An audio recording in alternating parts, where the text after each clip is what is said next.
Good morning, and welcome to Redeemer Lutheran Church in Columbia, South Carolina, where we're part of the ELCA. I'm Pastor Gary Lodeholt.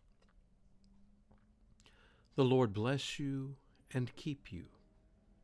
That's how the benediction we use every Sunday in worship begins, and frankly, I never thought much about it. However, a few years ago, I learned something about medieval castles. When a king or noble built a castle, it typically had several layers of defensive capabilities. Many castles were built in places that were difficult to assault, and then a moat was built around them as an impediment to attacking forces as well. If you managed to get over the moat, there was the wall that surrounded the castle and the heavy gate to break through. I knew all that. What I learned only recently was that the castles often had a tower in the middle that had only one small door and could be defended all by itself.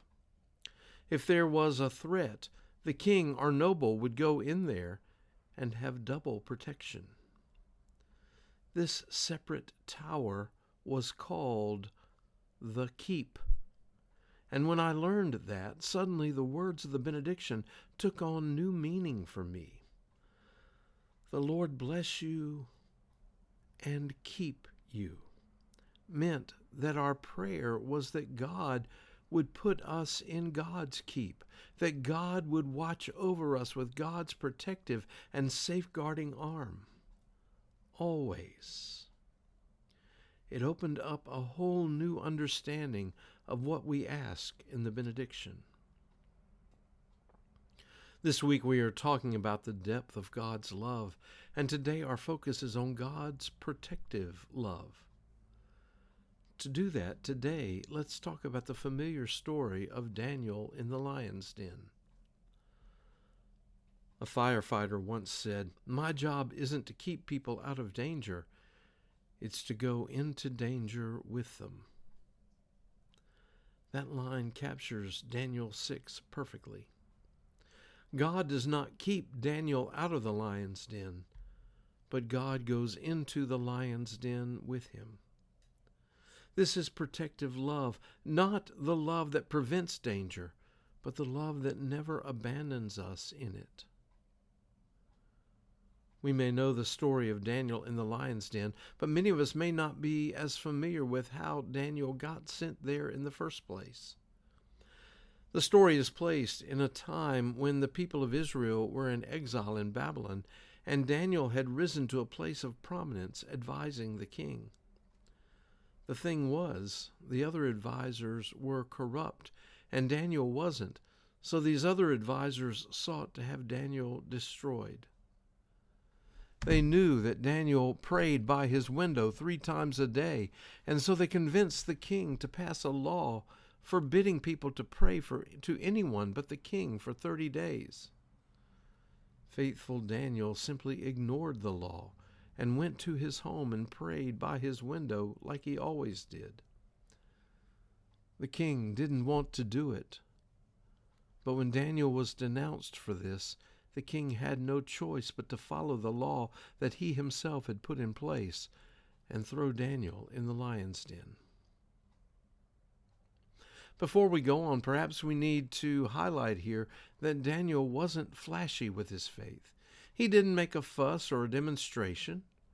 Rather, quietly, faithfully, he went to his home as he always did and prayed in faith as he always did. He didn't hide his faith or compromise his beliefs. Maybe Daniel can be an example to us there. Nevertheless, Daniel ended up in the lion's den. He was thrown in and shut in for the night. A den of hungry, angry lions just looking for some food. It's a frightening proposition and a place none of us would like to find ourselves. However, Daniel might be in the lion's den, but he isn't there alone. God was with him. God entered that lion's den with him, and the lions' mouths were shut. Daniel slept in peace. This is protective love, not the removal of danger, but the presence of God in danger. When morning came, the king rushed to the lion's den and unsealed the entrance to see what had happened. Daniel stood there, whole and unharmed. The king rejoiced, and God was glorified. Oh, and by the way, those corrupt advisors, they were thrown into the lion's den in Daniel's place and immediately devoured. Daniel's story is not about avoiding danger. It is about God's presence in danger. This is protective love, a love that stands with us in the lion's den. The Lord bless you and keep you. Thanks for sharing these moments with me, and remember to let this day belong to God.